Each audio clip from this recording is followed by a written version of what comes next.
Okay, well, I am making a great big huge pot of chili, and I have the largest pot that I have in the house that is stainless steel out, and I'm frying up some beef in small quantities. I have quite a bit of it here, and I prefer to do it in small quantities and make sure it's all browned. I could have put a little bit more than this in there, but that's a start. The next one will be a little bit more substantial.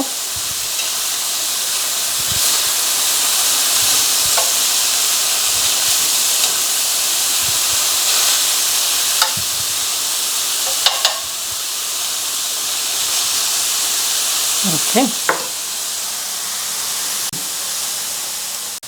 And I have my beans in my Instapot.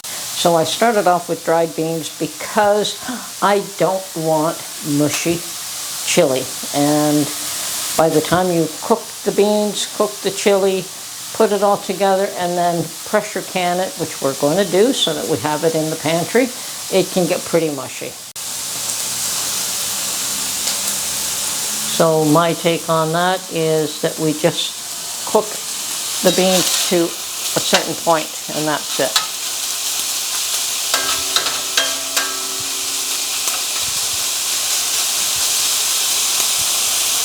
Okay, this batch is ready to come out, and we'll start to fry up the next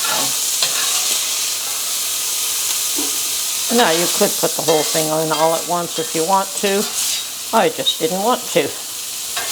So.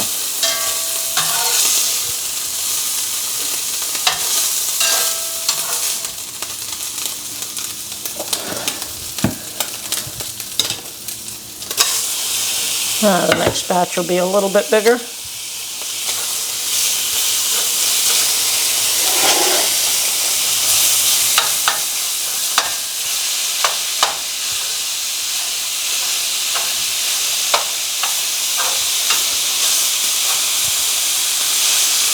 And I've got this in just above medium heat.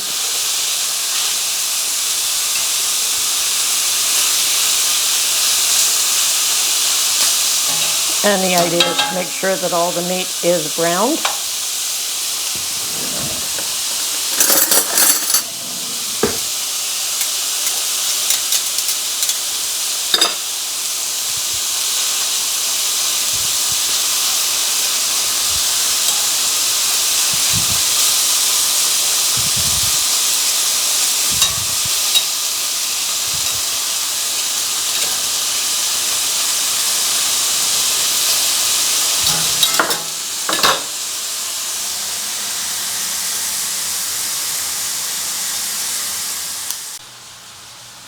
Okay, I also have green peppers from my garden that I had vacuum sealed and frozen. So I'm going to let these thaw out before I cut them up and put them into the chili. It wouldn't hurt to separate them just a bit.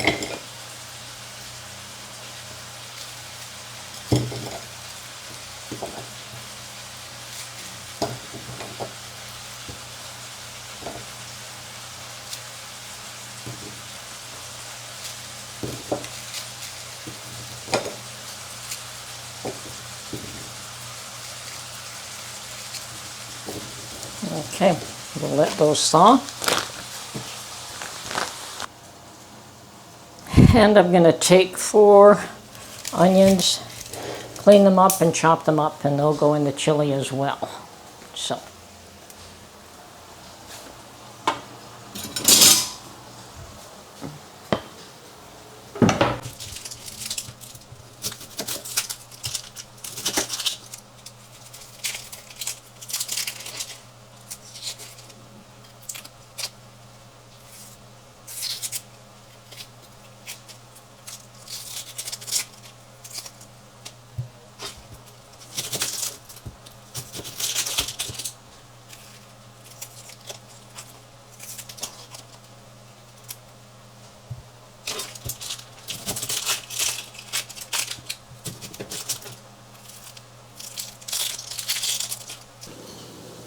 Okay, so now all the meat has been browned, and I've put it all in this very large pot.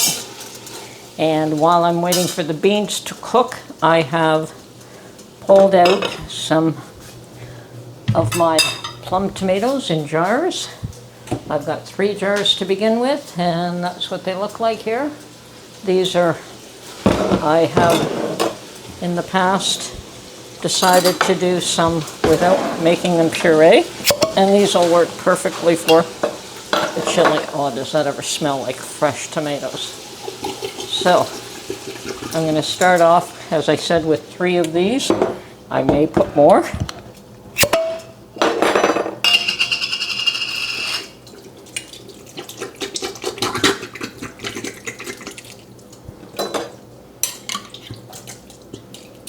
Okay.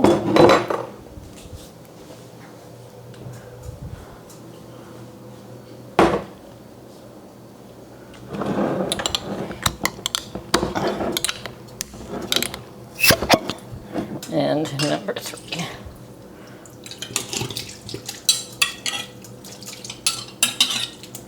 Now this is the same as my pureed stuff, except that the seeds are still left in there, whereas when I puree it, the seeds are removed. But here, I removed the skin, but not the seeds.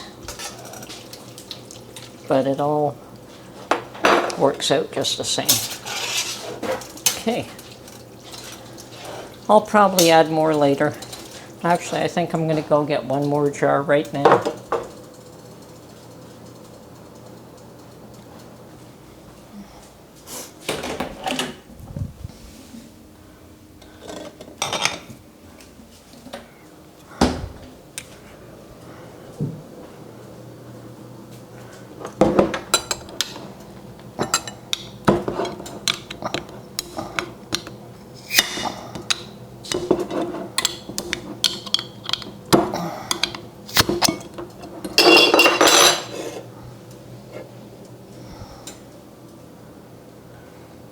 Okay, and jar number 4.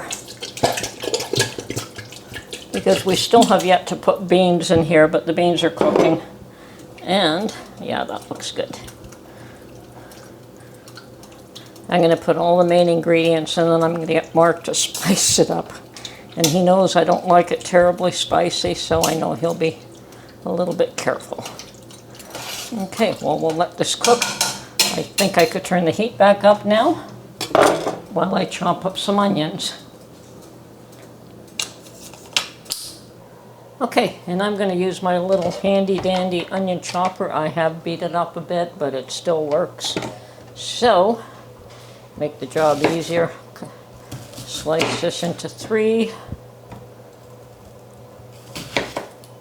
or 4, whatever suits your fancy.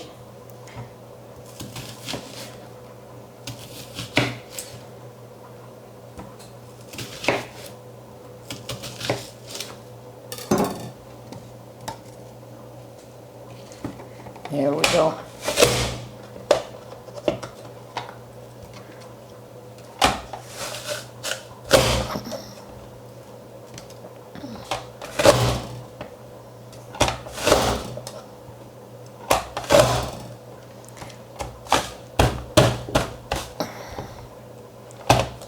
Okay, she wants to be emptied out.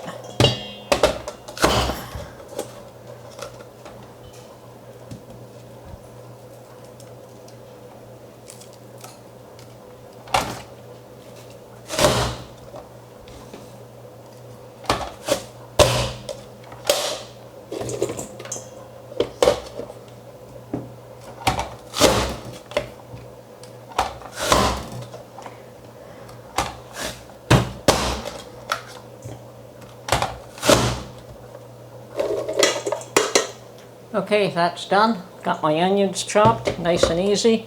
Now I'm going to do the peppers here. Hopefully they'll work as well. Not quite the same. See, I think I'll just slice these guys. If they were fresh and crisp, maybe. Okay, so let's just slice these guys.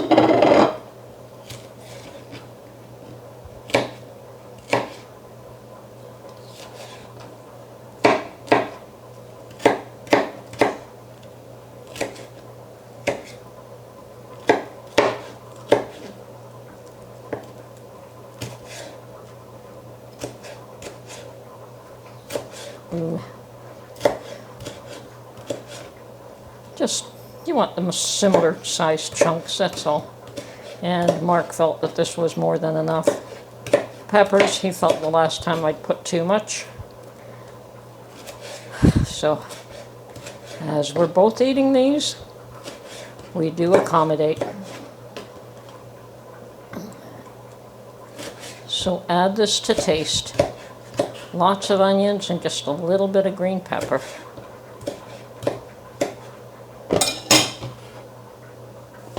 There we go.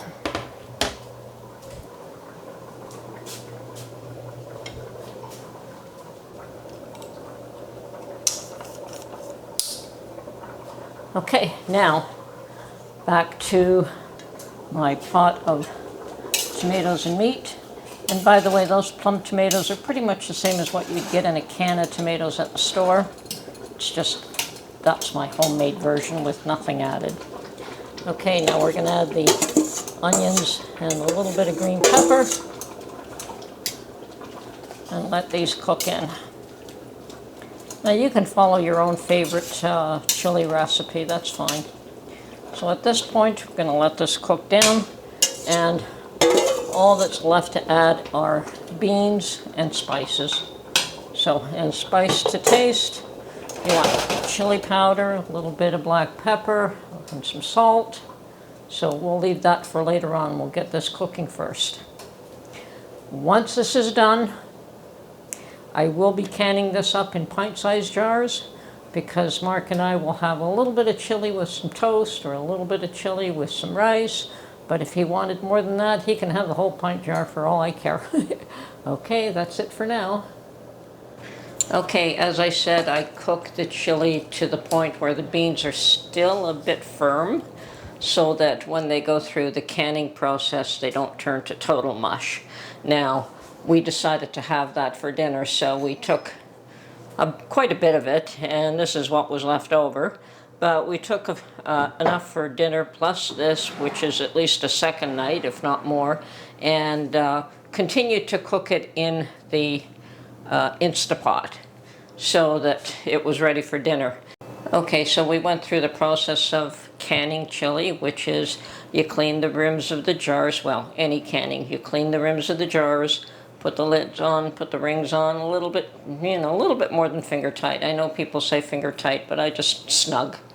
And then I put them in the canner and brought it up to temperature. You have to bring it up to temperature first, and once it's up to temperature, then you pressure can it for 75 minutes for pints, and that's what we used.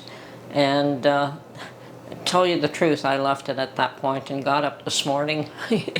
You know, I turned it off when the 75 minutes were done. Got up this morning and every one of them sealed. So I have a dozen pint jars, and they're all nice and cool. And of course, you know, you do get some residue that comes out of them, so I had to wash them all, which is fine. I don't mind doing that. So all that's left right now is to date them and put them in my pantry. And the usefulness of something like chili is twofold in my mind. You know, maybe threefold. It's a meal, number one.